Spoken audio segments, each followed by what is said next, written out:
KC9VKV. KCL station, come back slowly, phonetically with your call sign. Slowly, phonetically with your call sign. Absolutely. The call is Kilo Golf 4, Kilo Tango Lima, KG4KTL. Roger. KTL, roger, roger. And what's the name there, sir? Oh, roger, roger. And what's the name there, sir? The name here is Scott. You're right, Charlie Oscar, Tango, Tango. Roger, Scott, and where are you located, sir? Roger, Scott, and where are you located, sir? I'm in the rare, exotic, and unincorporated town of Henderson, Tennessee. Was that Henderson, Tennessee? Was that Henderson, Tennessee?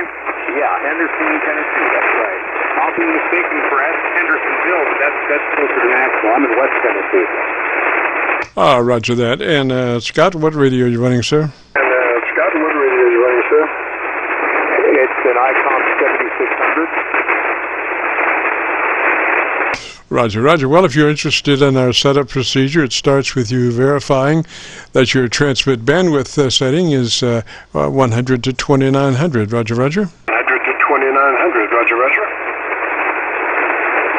Yeah, I believe I have it as at that setting. I believe that's what I had. If you're looking at your scope, does that show about where I'm at? I should be around there.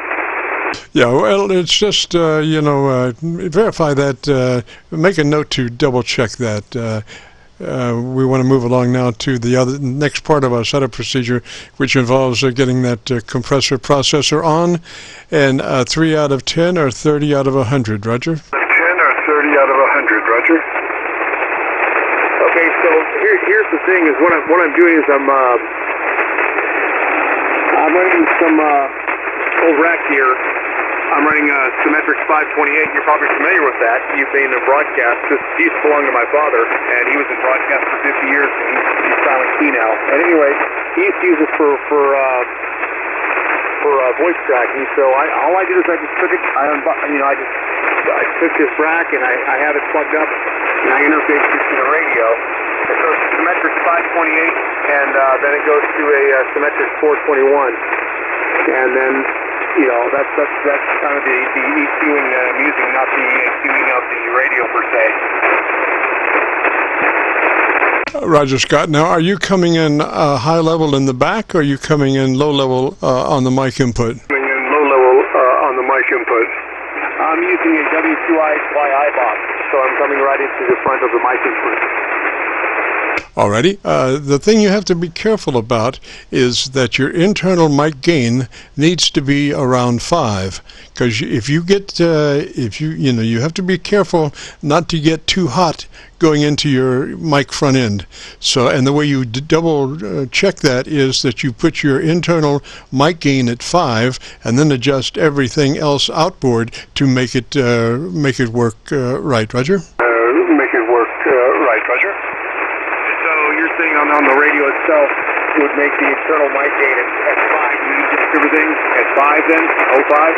05? Yes, sir. In other words, you want to be sure that you don't wind up on your internal mic gain around 1, or 1.5, because that could indicate that you might be feeding too much too hot audio into your mic, internal mic level input. So by putting that internal mic gain at 5, that will assure you that the level that you're coming in with is in the correct ballpark. Roger? In the correct ballpark. Roger? Okay. All right. So looking at the mic gain potentiometer here, I'm looking at the knob, and it shows, I'm looking if we're looking at the clock, okay, it doesn't have any numeric markings on it, but if we were looking at a clock, I would say we're probably at about 10 o'clock there, Roger. Are you for your mic gain, Roger? Are you for your mic gain, Roger? Yes, for the mic gain, that's correct. For the internal radio mic gain, Roger? For the internal radio mic gain, Roger. That is the mic gain on the radio, correct.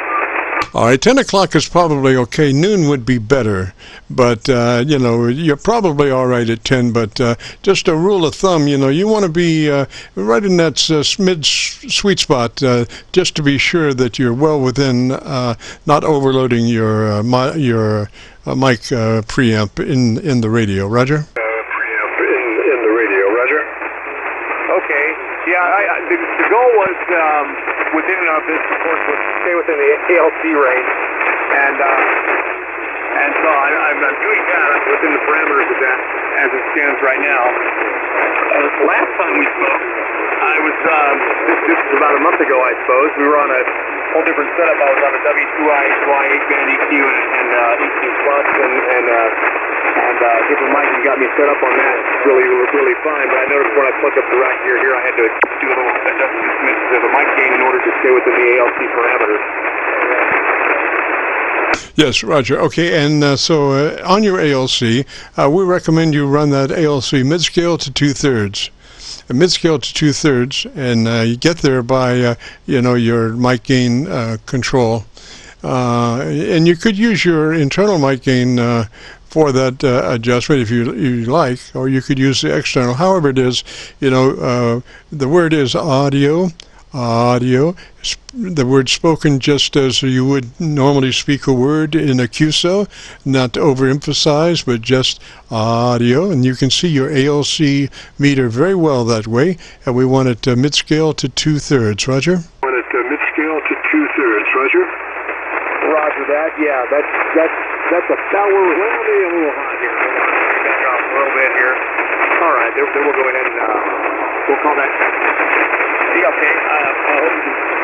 I had a little hot, so I'm sitting here probably at about, I don't know. Yeah, it's still just a touch below 10 o'clock then. All right, the main thing is the ALC is at mid-scale to 2/3, and that 2/3 is important.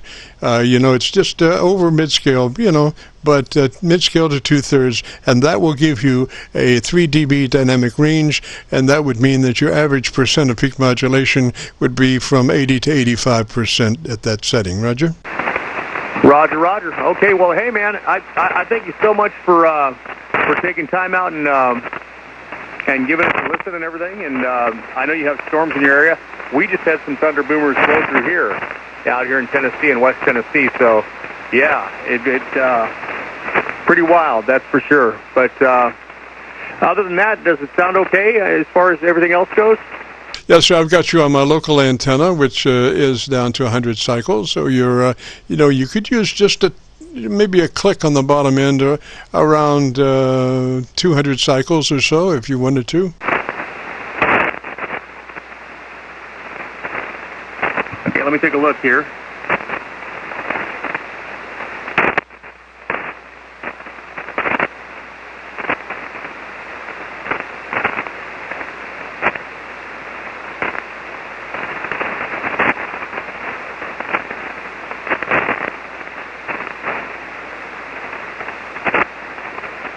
On the low, so let's see here. I'm going to go ahead and give it a little bit more.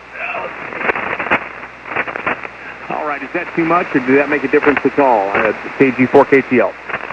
Sounds pretty good. Why don't you give me about 10 seconds and tell me about your antenna system? All right, so the antenna is an off-center pit dipole, and this off-center pit dipole is at about 70 feet, and it's fed to the trees. I have 3 trees that are supporting this antenna, and so that's kind of how it works. The rig rundown is a electric horsepower 27 into a symmetric 528, and then to a symmetric 421, on out to the ICOM 7600, and then to an SP220 amplifier built in 1971, the same year I was born. So it's as old as I am and still kicking.